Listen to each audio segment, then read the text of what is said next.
O'Reilly. You need parts? O'Reilly Auto Parts has parts. Need them fast? We've got fast. No matter what you need, we have thousands of professional parts people doing their part to make sure you have it. Product availability. Just one part that makes O'Reilly stand apart. The professional parts people. O'Reilly Auto Parts. Maui Nui is on a mission to help balance axis deer populations for the good of our environment, communities, and food systems. On the island of Maui, they've shared over 126,000 pounds of nutrient-dense protein with the Maui community. Secure your spot now. Become a snack subscriber and join in helping to build more resilient food and ecosystems on Maui. Visit MauiNuiVenison.com. That's MAUINUI venison.com and use promo code BEAR for 20% off your first order. You know what my favorite text is? A waypoint in the onX Hunt app to a goblin turkey. The list on the onX Hunt app features for chasing turkeys is long, but knowing exact public and private boundaries and land ownership details will help you find more places to hunt, whether that's on public or private. I'll be toting the Hunt app through the spring woods in a few states this year, and I recommend you do the same if you want more turkeys on your table. Also, onX has a special offer for you. Use code BEARGREASE to receive 20% off your membership at onxmaps.com/hunt this spring.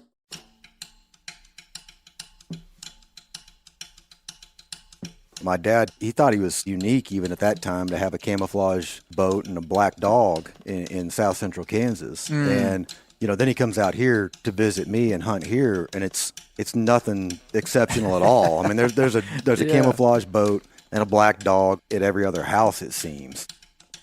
On this episode of the Bear Grease podcast, we'll be exploring the ancient migration of mallard ducks and how a place they chose as a primary wintering ground is called the duck hunting capital of the world.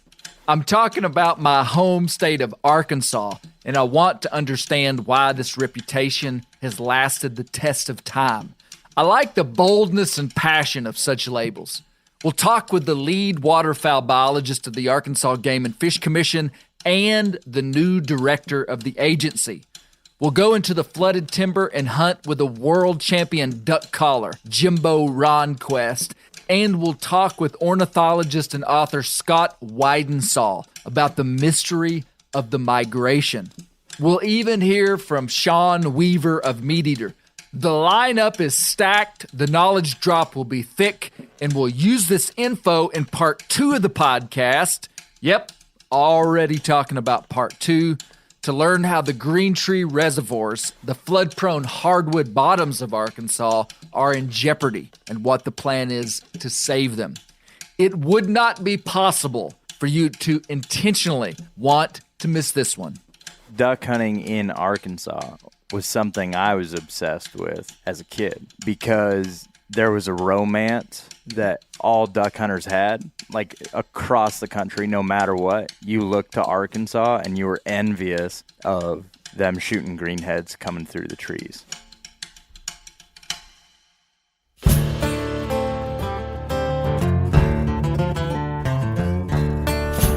My name is Clay Newcomb, and this is the Bear Grease Podcast, where we'll explore things forgotten but relevant, search for insight in unlikely places, and where we'll tell the story of Americans who live their lives close to the land.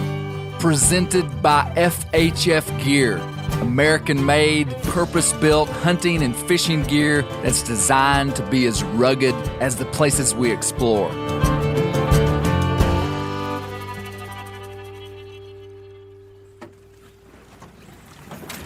What's this dog's name? His name's Tiny. Tiny. How old is it? Tiny's 19 months. 19 months. He'll retrieve a duck? He'll fetch a duck. I promise you, he will fetch a duck. Let's go. I want to see him do it. Let's kick this thing off. Caleb, you're a push-off man. It's dark, but a large LED light on the front of the boat illuminates the dark water and the skeletal shapes of timber in front of us. We're in a 16-foot John boat with 2 black labs. Driving the boat is Jimbo Ronquest. We're in Arkansas, cruising through a giant stand of oak timber in about 2 feet of water. Now, where are we going this morning? We're going to a hole called Twin Willows. There's 2 big willow oaks on each side of it. Frames it up like a goalpost for south wind.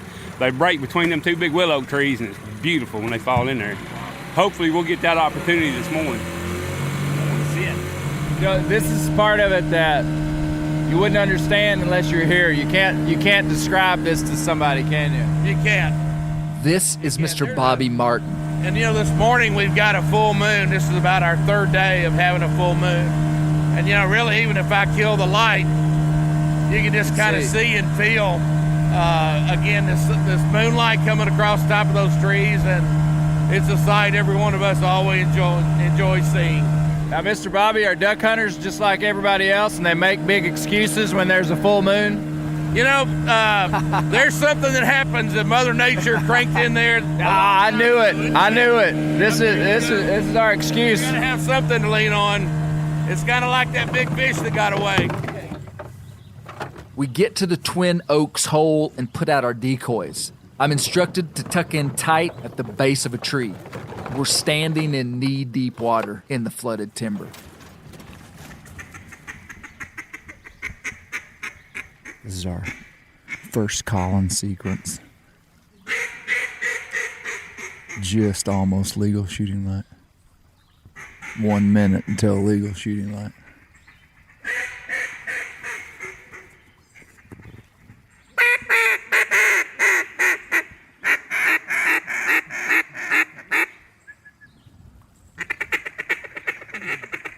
They're gonna drop in here. Shoot 'em, boy. Good shot, boys. Fine.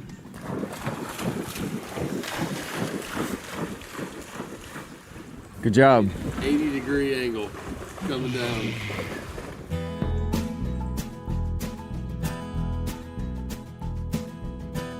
Arkansas has long been known as the duck hunting capital of the world. Have you heard that before? On this episode, we're going to learn if the label is fitting, and if so, why. Secondly, we're going to learn about Green Tree Reservoirs and why the ones in Arkansas are critical. If you'll just buckle in and be patient, over the next 2 episodes, I'm going to introduce you to some experts that are going to paint for us a grand story, an old story involving man and beast.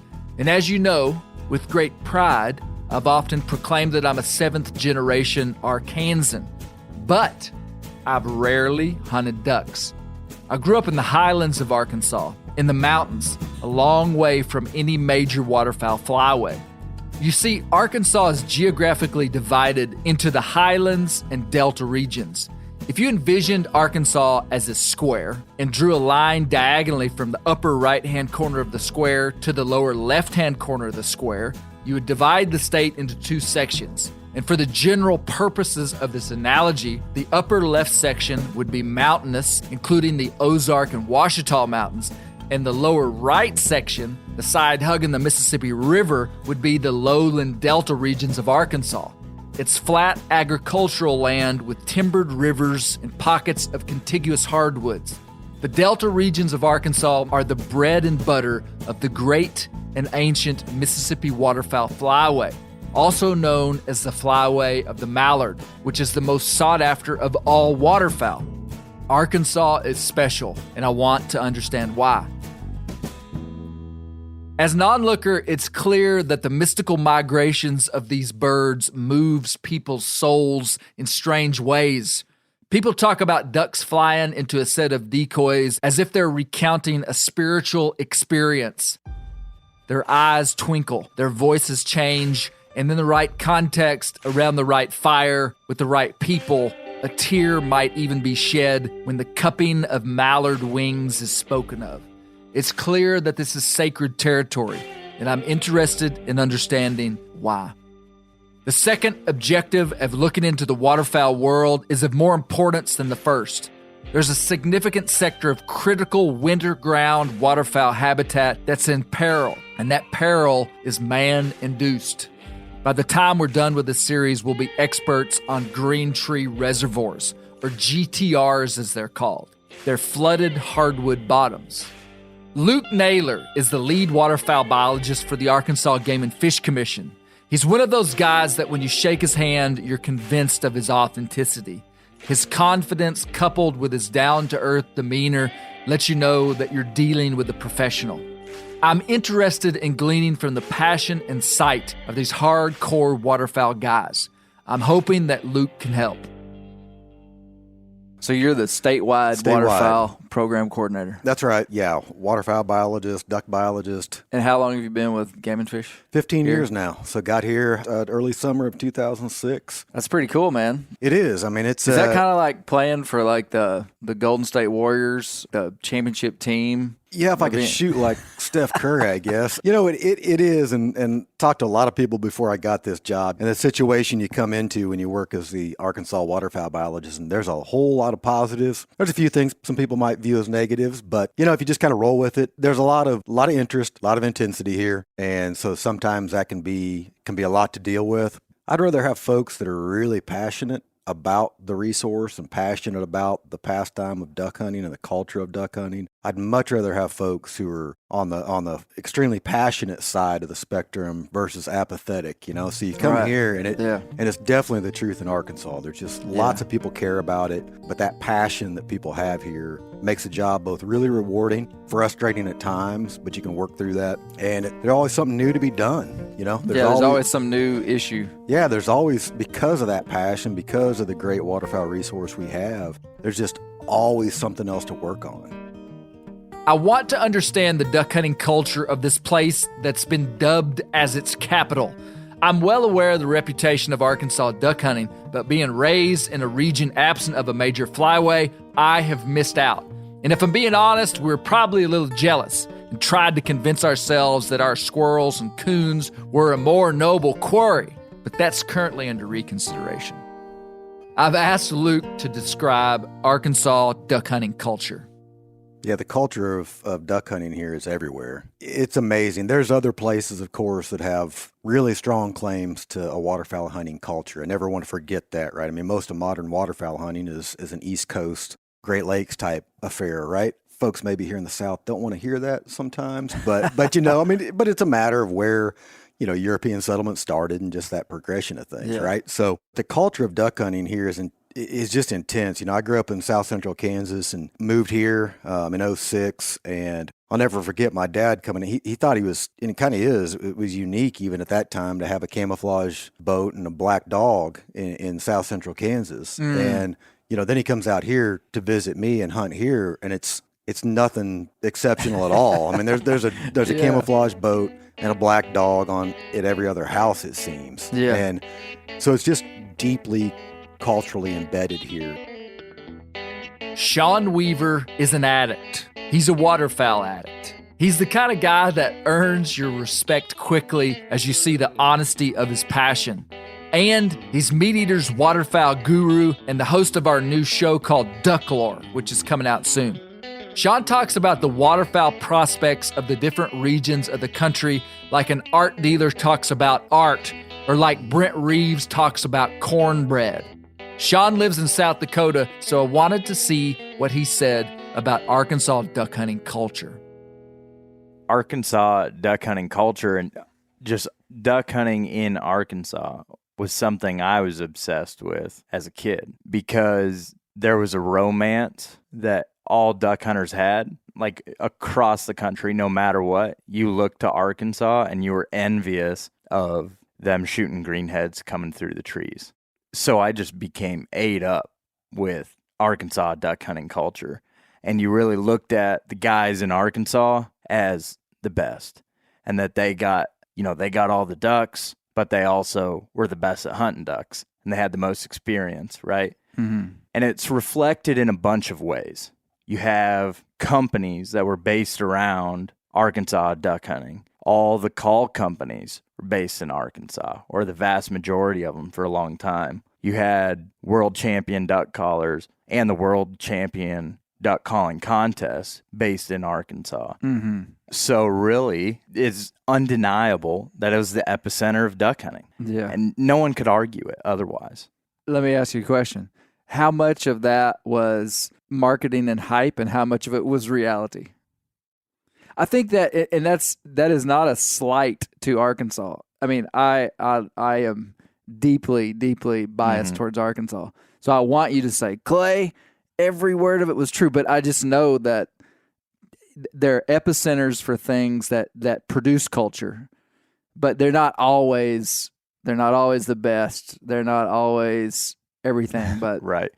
Yeah, the first duck hunt I had where I came to hunt in Arkansas wasn't what I was watching on Rusty Creasy's videos. It wasn't quite no, like it you wasn't thought. the same. It wasn't 8-man limits of greenheads coming down in the flooded timber. So some of it for sure was just like a lot of video content. You're watching the cream off the top. Yeah, you're watching the best. You're watching and you can go to Iowa and sit in the best farm in the world and not kill a 170-inch buck. Exactly. And you are undeniably watching stuff that's either one real special day or a private duck club that, you know, someone like myself might never have access to. That being said, even though my first duck hunting trip to Arkansas wasn't that great and wasn't that successful, I still loved it because the culture surrounding it. You know, a way I've described the delta of Arkansas to a lot of people that have never seen it is there's a $30,000 duck boat parked in front of like a $5,000 pickup a lot of places. I mean, there is a duck boat around every corner, in every driveway. It just runs thick, and I love that. I just love it. Here's Luke continuing to build the story of Arkansas duck hunting.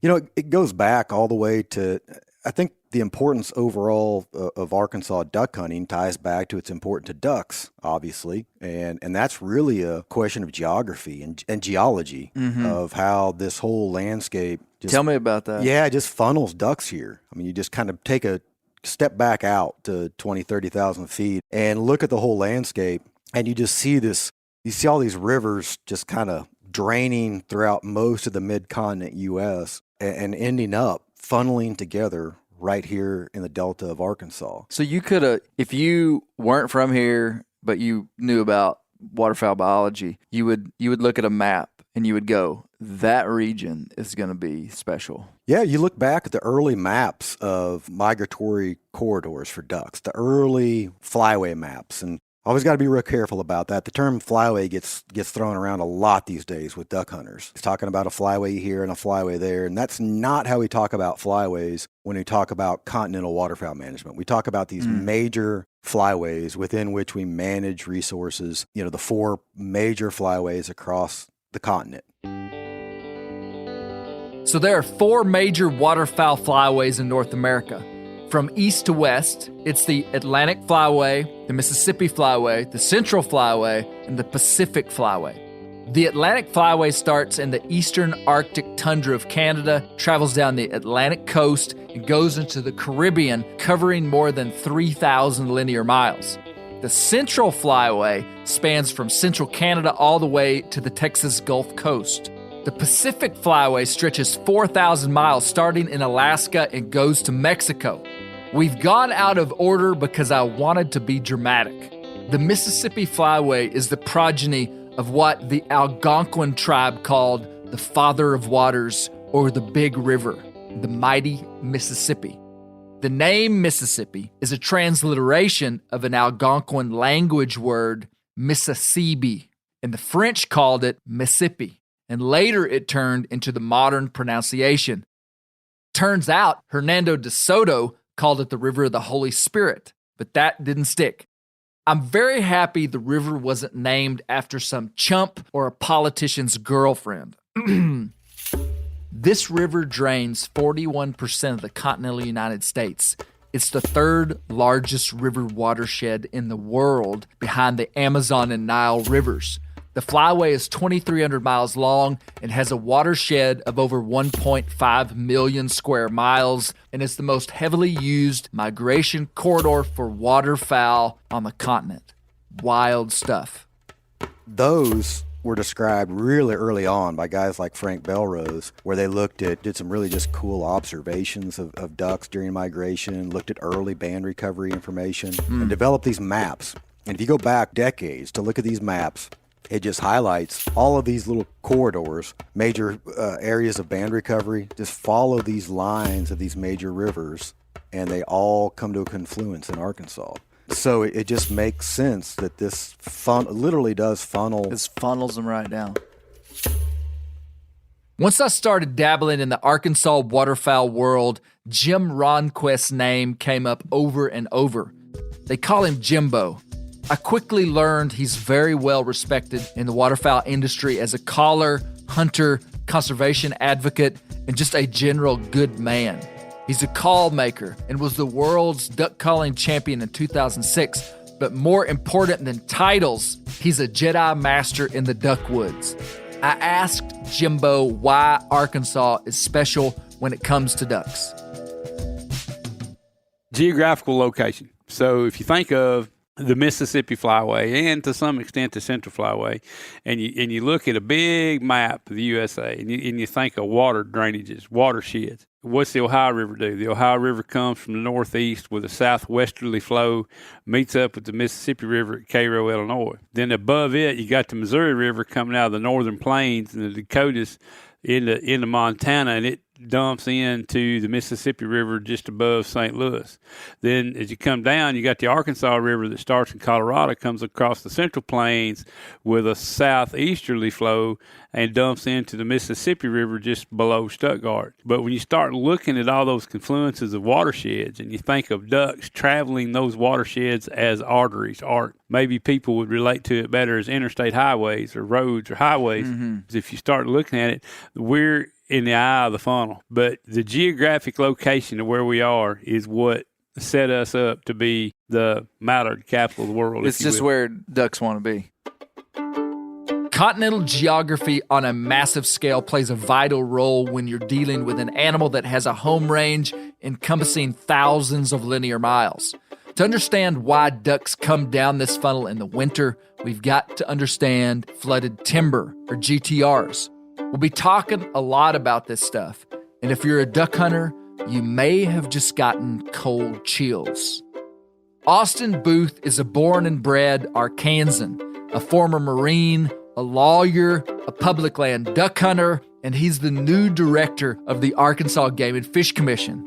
We're going to hear more from Austin in part 2 of this podcast, #foreshadow, but I wanted to hear his thoughts on Arkansas being the DHCW, the duck hunting capital of the world. We're known as the duck hunting capital of the world because about 50 to 60 years ago, the public discovered what the ducks discovered a long time ago, and that was Green Tree Reservoirs. Do we have plenty of other kinds of duck hunting opportunities? Sure. We got fantastic moist soil habitat. We got fantastic grain, rice mostly habitat, but it's really the Green Tree Reservoirs smack dab in the middle of the Mississippi Flyway that put us on the map. When I worded it that way, saying that the public discovered what the ducks discovered long ago, I meant that. I mean, this flyway in Arkansas, eastern central Arkansas, northeast Arkansas has been a duck magnet for a very, very long time. Yeah. And when we started to it has nothing to do with man. It has nothing. I mean, the ancient history. Yes. The ancient just natural migration patterns of these ducks and geese is coming down right down the Mississippi drainage. Yep. And they'll shoot off. One of the best duck hunting offshoots of the Mississippi River is the White River and the Cache River and the Black River and the St. Francis, and it's the whole flyway. We recognize that these ducks were attracted in a special way to Green Tree Reservoirs, to bottomland hardwoods. And so 50, 60 years ago, we started putting up infrastructure to try to hold water on these Green Tree Reservoirs for the purpose of attracting more ducks, one, but two, making the Green Tree Reservoir hunting more predictable and more stable rather than relying on Mother Nature to flood and drop down and flood and drop down. We need to understand the original design of Green Tree Reservoirs, or flooded hardwood timber, inside of natural systems. Here's Luke. I think it's pretty fascinating to think about pre-European settlement, animal movements, and what was here. To think about this flyway is ancient. It is. As long as there have been ducks, mallard ducks, and all these ducks that have flown in the air, they have been doing this thing. They've been coming through this area. Talk to me about the flooded timber of Arkansas and how that's unique. Because I would have thought that there was, like, this flooded timber thing would have been kind of all over, widespread, but tell me about that. Yeah, it's not as much as what you might think. Now, there's pockets of this sort of habitat really all across the U.S. in just at a lot smaller scale. Okay, so that makes sense. Even in my home state of Kansas, there's some areas in eastern Kansas, and there's some of these old river bottoms that would have flooded up, that would have seasonally flooded, and surely provided habitat for ducks. But the vast majority of it was here in the Mississippi Alluvial Valley, where we're talking, well over 20 million acres of bottom and hardwood forest in the Delta of Arkansas. 20 million acres. Over 20 million. And a bunch of other states, right? You would have had Mississippi, western Mississippi. You even would have had the Boot Heel in Missouri, western Kentucky, western Tennessee, and northeast Louisiana. All would have contributed to this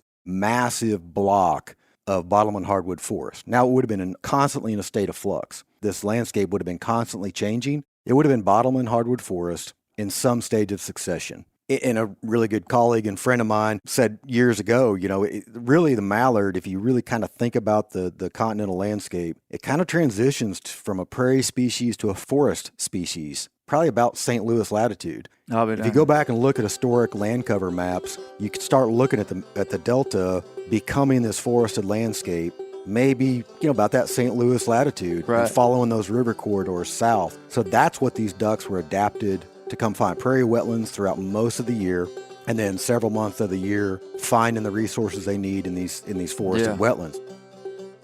Forested wetlands, flooded timber, or green tree reservoirs are all the same thing. It's odd to think of ducks landing in a forest, but it's what makes the lower Mississippi flyway special. I'm pretty sure that any part of a waterfowler's body that comes in pairs, they'd be willing to give their left one to hunt flooded hardwoods. But let's get back to Luke talking about flooded timber and how ducks use it. And that provided ducks a whole bunch of different resources. You had acorn production from mass-producing red oak trees throughout that. You had leaf litter that produces a ton of invertebrates, which are critically important for ducks during the wintering period. All of those resources would have been available at least at different times of the year when those areas flooded. Flooding is the catalyst for these areas to produce food for waterfowl. Because they got to have water to swim in. It's all tied back to hydrology. So being from the highlands of Arkansas, coming down to the Delta is so bizarre to me because of the water. The levee systems, the water containment systems just kind of blow my mind that this place is so flat that to make much of it usable, you had to put up levees and do all this stuff. I mean, it's a pretty wild system of regulation. And I guess really what we're trying to do with all that is this place all would have flooded. Yeah. I mean, is that about right? Yeah, at some level, we think most of it would have gone underwater at some point. I mean, think about like a third of Arkansas would have been underwater at any given point in a year. Yeah, and just naturally. Yep, and some smart folks who kind of study the geological aspects of it and study historical flood patterns. Right, they can kind of map out, like, okay, historically these areas would have flooded once every 20 years, and then step it on down, right? Once every 7, once every 5, and these areas probably flooded every year, right? So you would have had this whole gradient based on elevation. Yeah. Gosh, we're pushing 100 years now of such an altered landscape. It was 1927, right? The big Mississippi River flood that prompted the building of the major levee system along the Mississippi River itself. And so that goes way back to read old accounts of how extensive the flooding was after that major flood and how those levees were then built to prevent that from happening in the future. It's Luke, that makes a guy from the mountains kind of nervous to be down here, man. I'm afraid we're going to get flooded out. Yeah, if a levee breaks, you never know, right? We talk about, you talk about contours and elevation and hills when you get down here. And people use those terms down here. Yeah. And if you're from the mountains at all, you kind of look at them crazy. I just heard you a minute ago talking about a 1 foot change in elevation being like really significant for water levels and changes. And that kind of blew my mind. A 1 foot elevation change being significant is hard to comprehend, but here, a 1 foot change can be the difference in thousands and thousands of acres flooding. Let's stop and recap what we've just heard. It took me a long time to understand the geology and flood-prone wetland regions of the South. Basically, much of it naturally flooded, making it risky to live and farm here until the levee systems were built, which was after the turn of the 20th century. Heck, I didn't even know what a levee was until I was an adult. It's an earthen dam that runs on both sides of a river that keeps it from flooding out of its banks. The levees on these major rivers are truly incredible engineering feats. But I want to key in on one phrase that Luke said.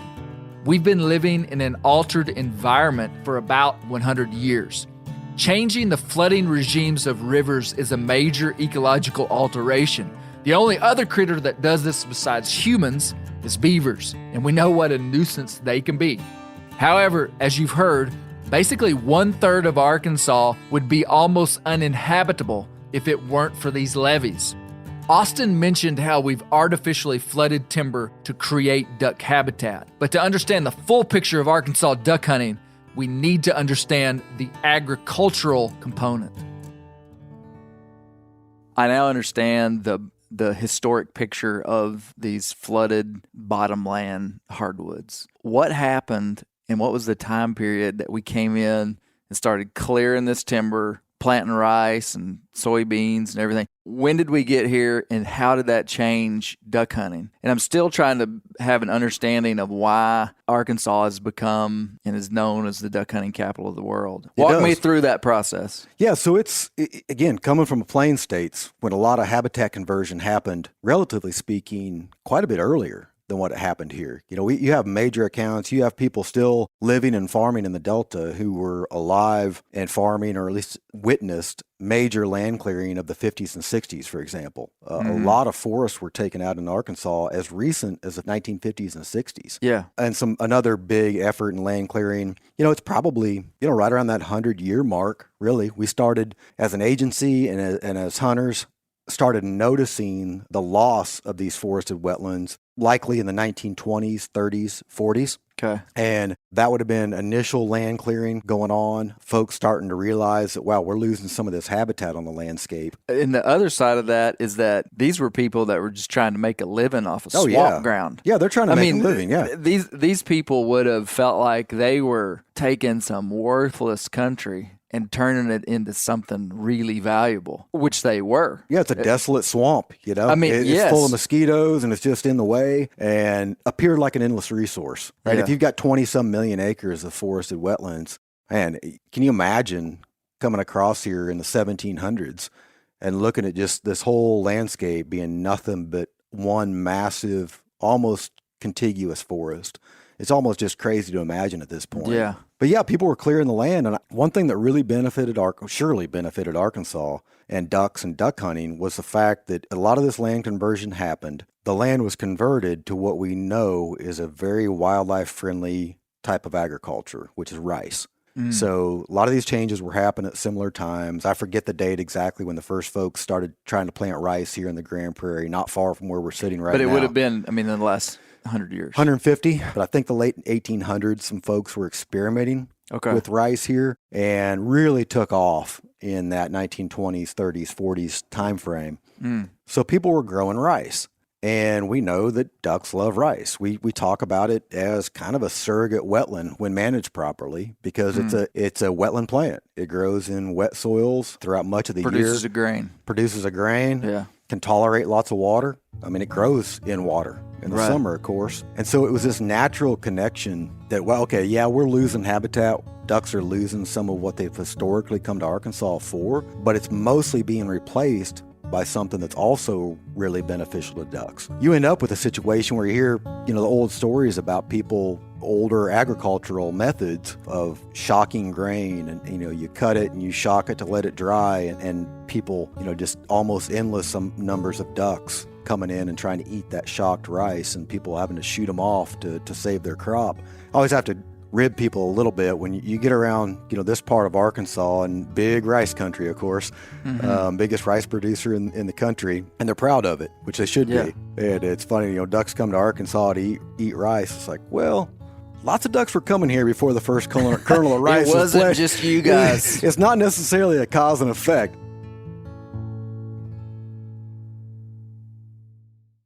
O'Reilly Auto Parts are in the business of keeping your car on the road. O'Reilly Auto Parts offer friendly, helpful service and the parts knowledge you need for all your maintenance and repairs. I don't know if you stopped in at an O'Reilly lately, but I use one because we have one right not too far from my house. People there are super helpful. I don't care if I'm getting boat batteries, car parts, whatever. Love those guys. They got thousands of parts and accessories in stock, either in-store or online, so you don't have to worry if you're in a jam. The team at O'Reilly Auto Parts can test your battery for free, in or out of your car. If it needs to be replaced, they'll help you find just the right battery for your vehicle. If you need your windshield wipers replaced, a brake light fixed, quick service, they'll help you find the right part or point you to the nearest local repair shop for help. Whether you are a car aficionado or an auto novice, you will find the employees at O'Reilly Auto Parts to be knowledgeable, helpful, and best of all, friendly. The professional parts people at O'Reilly Auto Parts are your one-stop shop for all things do-it-yourself auto. You can find what you need in-store or online. Stop by O'Reilly Auto Parts today or visit us at O'ReillyAuto.com/MeatEater. That's O'ReillyAuto.com/MeatEater. We've all seen plenty of gadgets and fads come and go, but here's one product that stood the test of time: Seafoam motor treatment.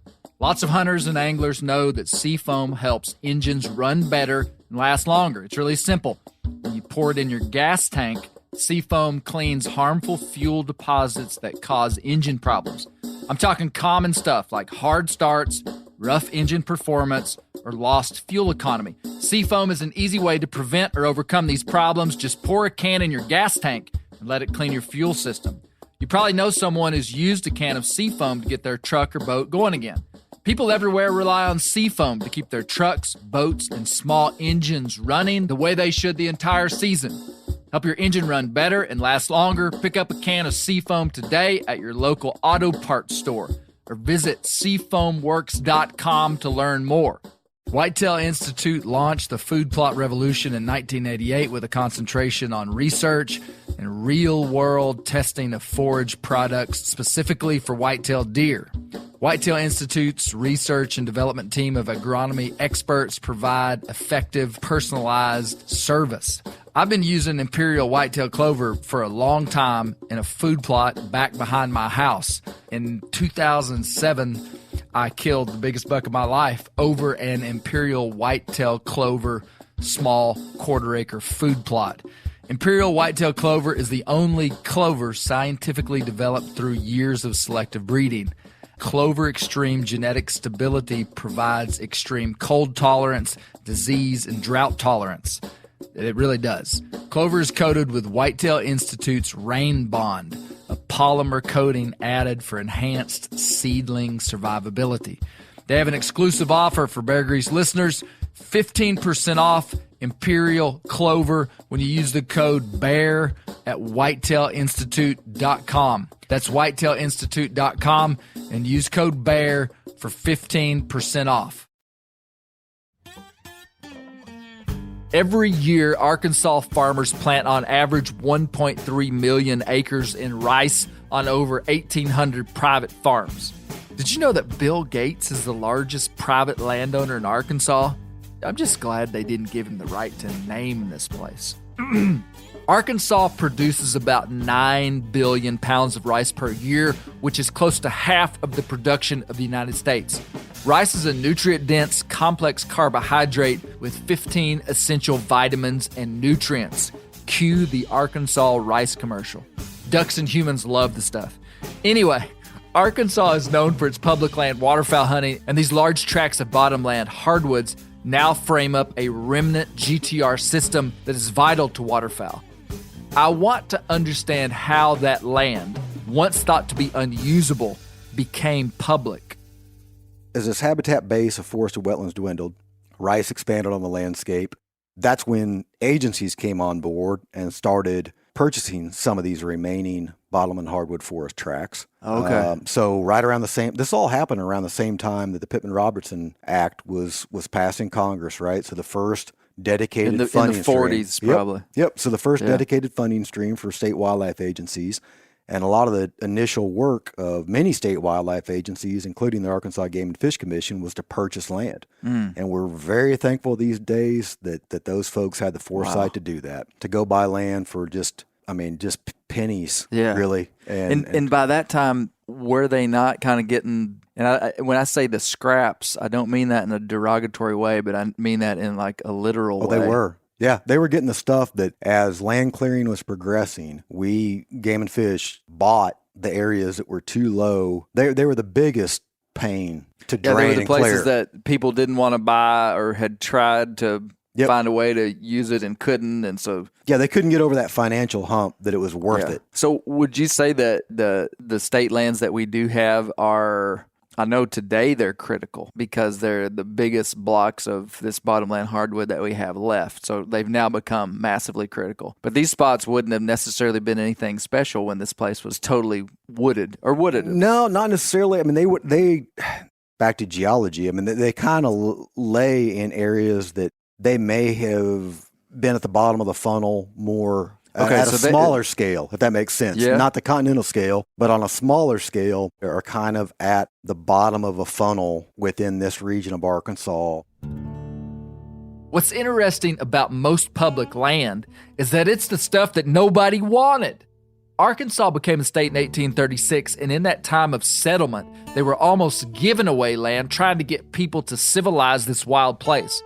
Our public lands are the places people didn't want or later got drove out of because they couldn't make a living there. That's why national forests, not just in Arkansas, but everywhere, are always the steepest, roughest regions of the states. Or in the case of lowland states, the public ground is the swampiest and most uninhabitable land in the region.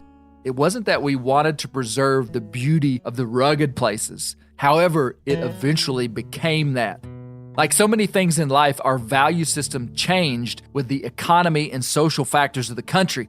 Today, you couldn't put a price tag on the bottomland hardwoods of Arkansas. It's clear to me that Arkansas got its reputation with the ducks, honestly. It's just where they wanted to be and has been for thousands of years. But I'm still interested in the human component of how we so unabashedly proclaimed, and it's been accepted, that Arkansas is the duck hunting capital of the world. So when we brought in rice and started farming, we replaced this timber, standing timber, with agricultural land. You know, prime production of rice would have been probably from the 1920s on. Right. Did that draw more ducks, or were the same amount of ducks coming here? They were just doing different stuff when they got here. You know, it's interesting to think about. We don't have any records going back to tell us whether it increased. No cave paintings down here. There's probably a cave somewhere in the Ozarks, because they couldn't have lived down here because it would have flooded. So they would have retreated back to the Ozarks. Probably a cave in the Ozarks that shows the flyways. This is a joke. Right. Luke's looking at me like I'm serious. If we just would have had a good count back then, it'd be fantastic. But I can imagine people looking out there at the landscape, and once you open stuff up, ducks become more visible. And they would have been highly visible on this rice that all of a sudden is on the landscape. Yeah. And so I bet people had the perception that duck numbers just skyrocketed. And that would have influenced marketing. Oh yeah, big time. I'm still trying to understand how Arkansas is known as the duck hunting capital of the world. And all of a sudden, we removed a bunch of this timber. We could see these ducks. You know, you have these different eras where sport hunting, if you just kind of read back on sport hunting in general, and how you had these kind of peaks where people had time or disposable income or whatever it might be, post-war especially. Right, in the 50s and 60s. 50s and 60s. It's one of the remarkable feats of marketing that folks in Arkansas have done for years, but it's not based on nothing. It's brilliant marketing to proclaim the duck, Stuttgart, the rice and duck capital of the world. Sure. They come here over the years and they realize, like, wow, that is true, that this is the rice and duck capital of the world. Woo, that was a close one. I thought we were going to get to the end of this rabbit hole and find out that this was just a well-laid tourist trap. Well, actually, it wasn't close at all. The mallard duck made this place their capital, and the people here just proclaimed what the ducks told them. Here's Jimbo helping us turn our rudder toward the most fascinating thing about ducks. And this will get us into a biological discussion of one of nature's most spectacular displays of brilliance, migration. The mystery of migration, I think, is what drives a lot of us to chase waterfowl.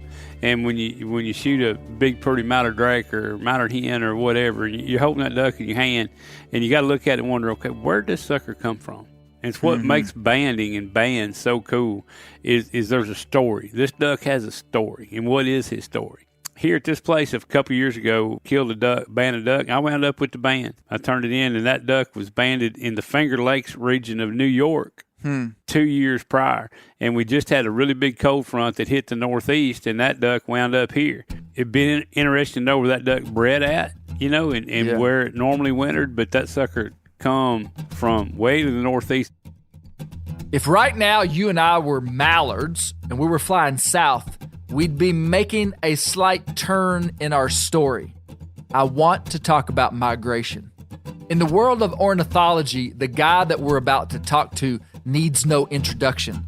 Scott Wiednesal is a Pennsylvania-based naturalist and author. He's given TED Talks on bird migrations and authored 9 books, many about birds. I want to unravel as much of the mystery as we can about migration. Here's Scott.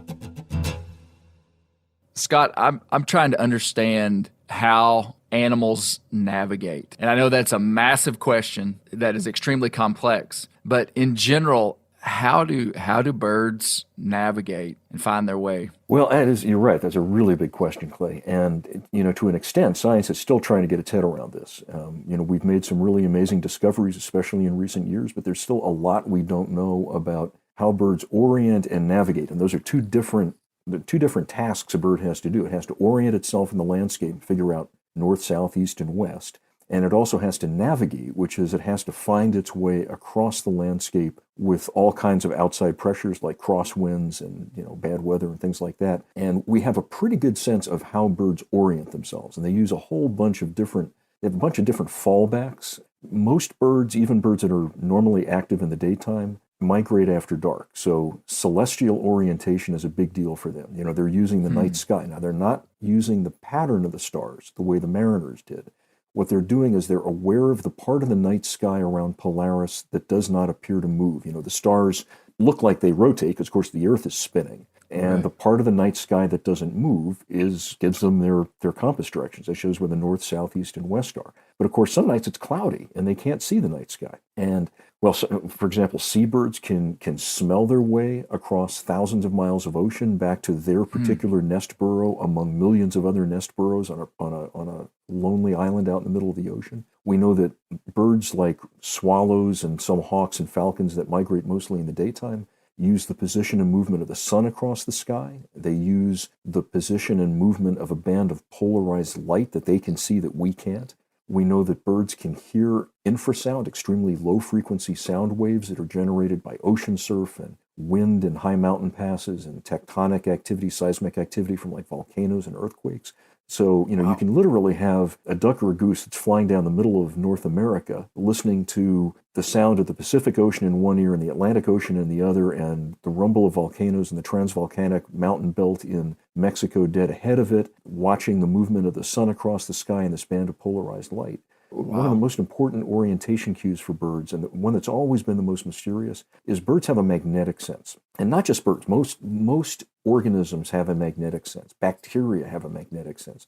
Newts and bumblebees have a magnetic sense. And when I was in college in the 1970s, I took a course in ornithology, and we were taught that birds had little deposits of magnetic iron crystals called magnetite, either in their brain or at the base of their beak. And the idea was this kind of functioned like a little compass, kind of pulled their nose to the north. Except that scientists also realized that there was some sort of visual component to this, because if you exposed these birds to wavelengths of yellow light or especially red light, they lost their ability to orient magnetically. So there was something going on with the eye. And nobody could figure out for the longest time what this was. Now, back in the 1970s, there was a physicist, a German-born physicist named Klaus Schulten, who came up with this crackpot idea that it involved photosensitive molecules in the eyes of birds, but nobody knew whether those kind of molecules even existed. And when Dr. Schulten submitted that paper to a physics journal, he was told it was better suited to the waste can than publication. Well, he did finally get it published, and he just died a few years ago, unfortunately, but he lived long enough to see that theory proven to be, that hypothesis proven to be right. That it turns out birds are using a form of quantum physics, something known as quantum entanglement, that, that's an aspect of quantum physics that was so weird that even Albert Einstein kind of disowned it, even though it grew out of his own equations. But they're essentially able to see the Earth's magnetic field as they're migrating through the night sky because of these photosensitive, magnetically sensitive pigment molecules in their eye. So birds are using a whole host of ways of orienting and navigating that we're blind, deaf, and dumb to. I read that often inside of our efforts to understand how a bird would navigate or animals would navigate, we anthropomorphize these animals and assume that they have the same senses as us, which humans are quite visual. And we think about flying across, 1,200 miles across the continent and looking and seeing things. But what I'm hearing you describe is that the birds perceive the earth in a radically different way than we do. Yes, without doubt. Now, they are also using the kind of techniques and approaches that we would use. I mean, birds use what are known as leading lines on the landscape, and these can be river valleys, they can be mountain ridges. Birds will use coastlines. So, they're using all of these techniques. They're using all the things that we would use if we were getting from point A to point B, and then they're tapping into these other spheres of orientation and navigation that we can't use. Mind blowing. Animal navigation isn't a magic show, but it's probably as close as you'll get to one on this side of Las Vegas. Birds perceive an entirely different set of cues than we do as humans. They make navigation look easy because they're operating off of cues that are invisible to us.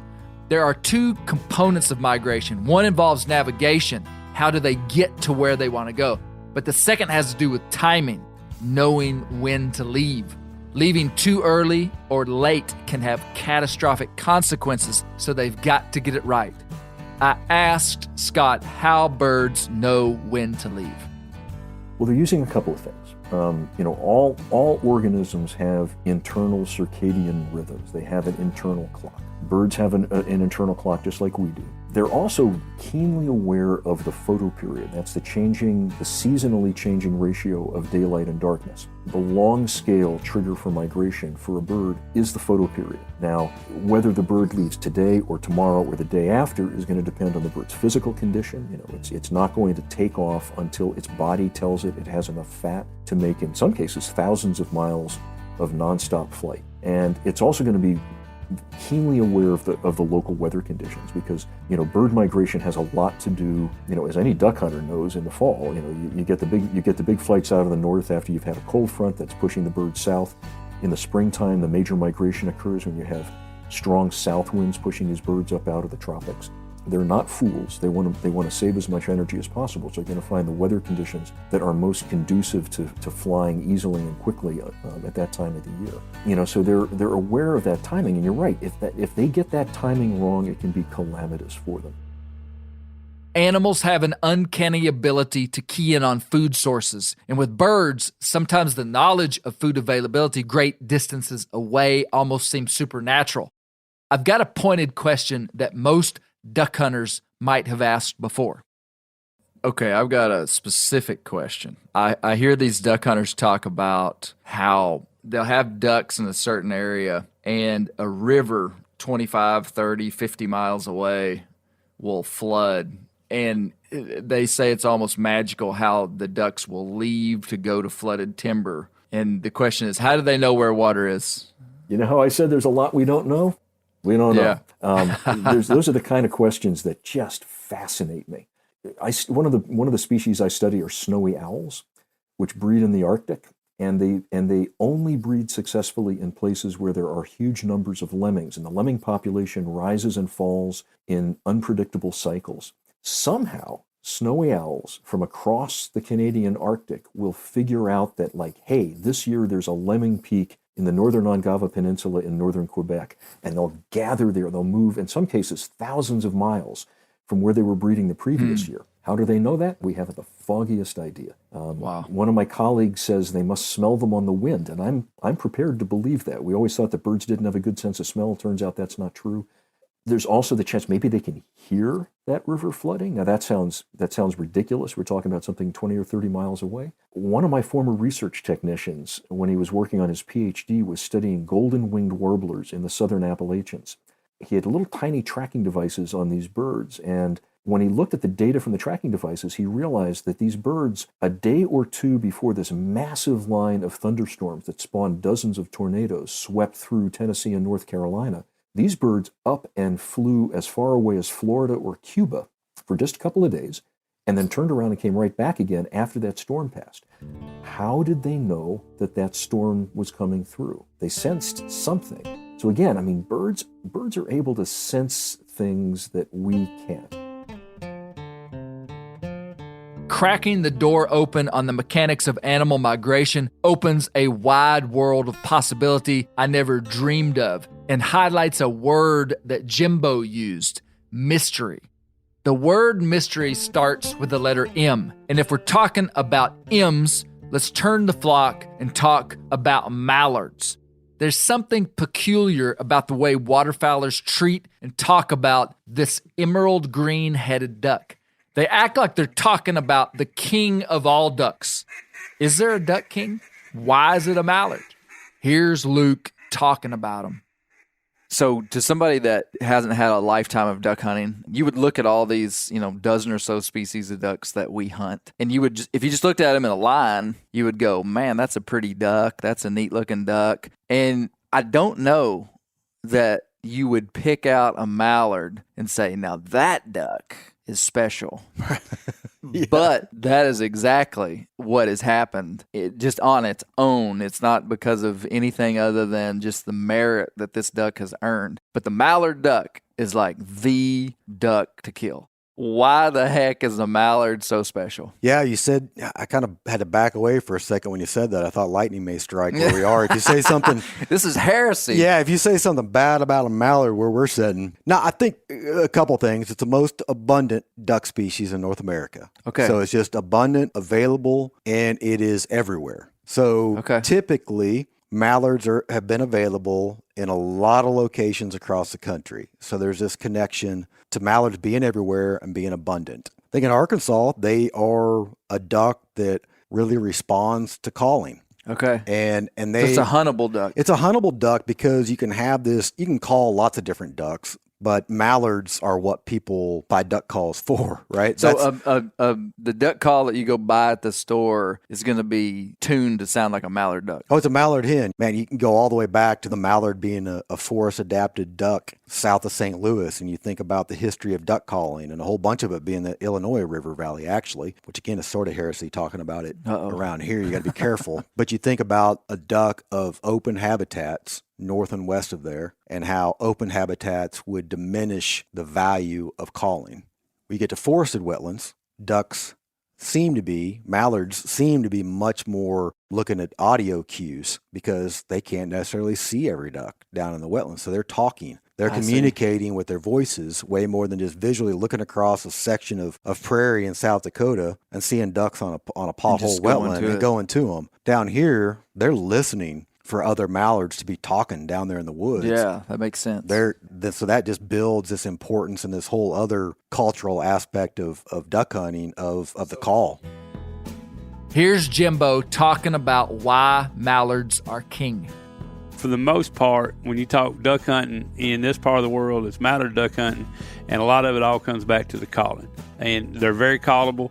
And that's kind of what we're doing. They're the most vocal duck, is that right? Yes. They respond well to calls for the most part. Yeah. That, and you go back to the old market hunting days, mallards fetched a higher price than other ducks. The canvasbacks fetched even a higher price over on the East Coast. But they were good table fare, pretty good size. A big fat mallard drake probably weighs 3 pounds, 3.5 pounds. So I think that's why. I think. Are they a bigger duck than most of the ducks we got around here? Yeah, for sure. So they're big duck. Well, yeah, meat duck. Yeah.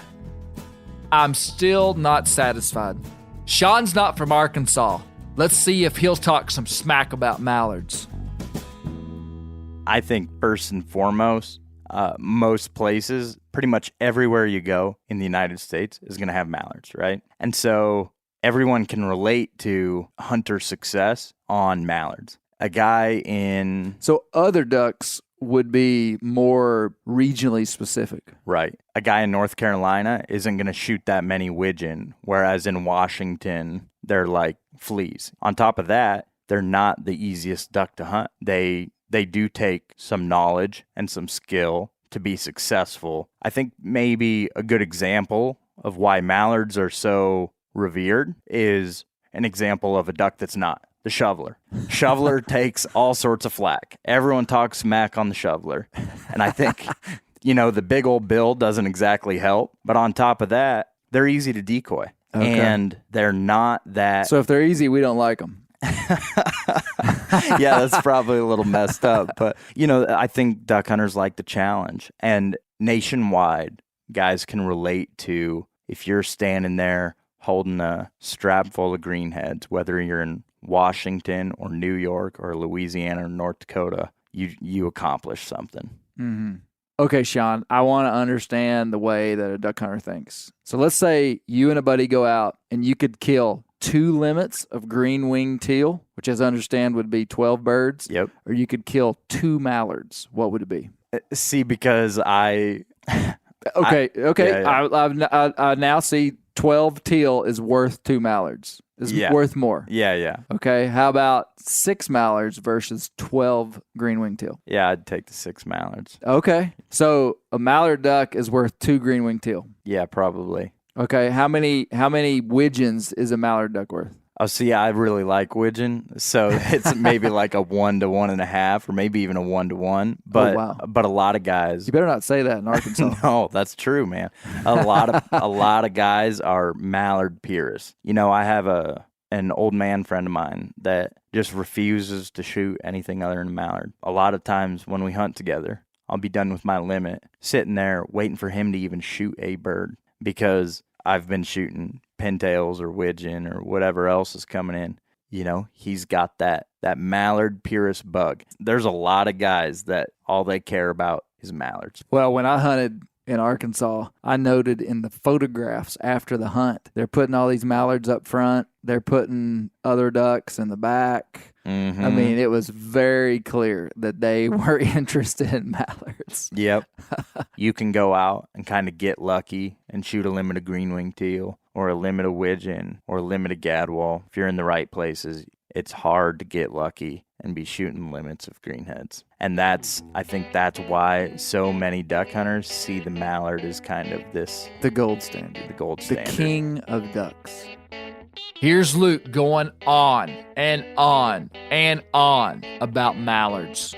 There's got to be something to the whole sexual dimorphism, right? That there's a male and the female, right? You can look at the drake and the hen, yes. And most hunters can readily distinguish the two. And they look dramatically different. Oh, yeah, and people select for drakes. Is that not normal with the other species of ducks we hunt? It's harder. It's hard. Okay, yeah, that means something. It's always interesting that this is the only duck that we have sex-specific regulations for. Okay. So if you think back, gadwall, they're tougher to tell apart. It can be done in the air, tell drakes from hens, wood ducks. But hunters really seem to select for drake mallard. I guarantee you, if there's a hen shot, it's put on the peg kind of behind. Yeah, if it can be moved behind the greenheads. Duck hunting tricks, man. It's great, and so people want to talk about how many greenheads they shot.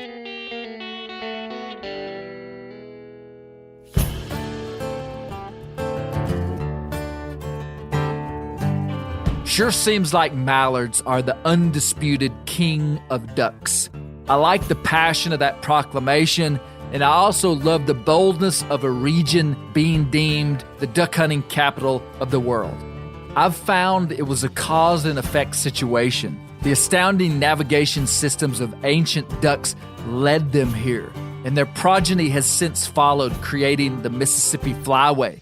The ducks chose their own capital, and the hunters just found out where it was. If you're a wild beast, it's a good thing when North American hunters covet your meat, feathers, and fur, because these hunters will spend life, limb, and money to preserve your habitat and make sure their offspring, the hunter's offspring, will have a chance to engage wild places while in pursuit of that game.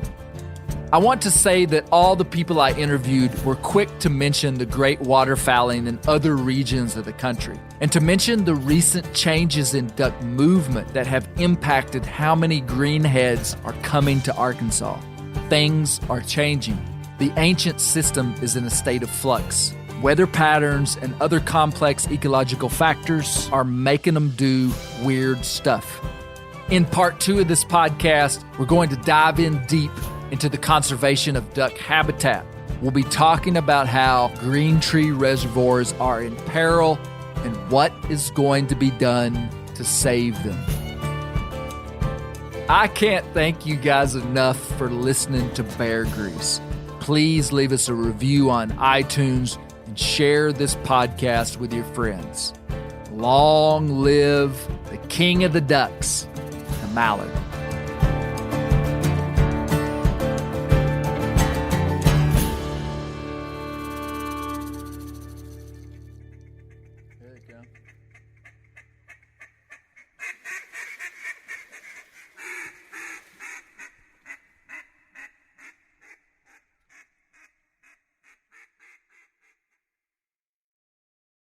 This show is sponsored in part by BetterHelp. Around New Year's, we get obsessed with how to change ourselves instead of just expanding on what we've already done right.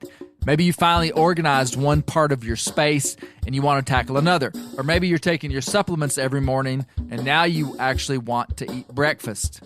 In the last year, I've been more diligent about going to the gym on a regimented schedule, and it's made a lot of difference in my life. Therapy helps you find your strengths so that you can ditch the extreme resolutions and make changes that really stick. Therapy is helpful for learning positive coping skills and how to set boundaries. It empowers you to be the best version of yourself. It isn't just for those who've experienced major trauma. If you're thinking about starting therapy, give BetterHelp a try. It's entirely online, designed to be convenient, flexible, and suited to your schedule. Just fill out a brief questionnaire to get matched with a licensed therapist and switch therapists at any time for no additional charge. Celebrate the progress you've already made. Visit BetterHelp.com/grease today to get 10% off your first month. That's BetterHelp.com/grease. I'm sure a lot of you guys remember the old ceremonial hunting tradition of eating the heart out of the first animal you kill. Meat from those organs are among the most nutrient-rich foods on the planet. You can get those same benefits your ancestors craved via convenient daily capsules from Heart and Soil. Find out more at heartandsoil.co. And remember, use code MeatEater for 10% off your purchase.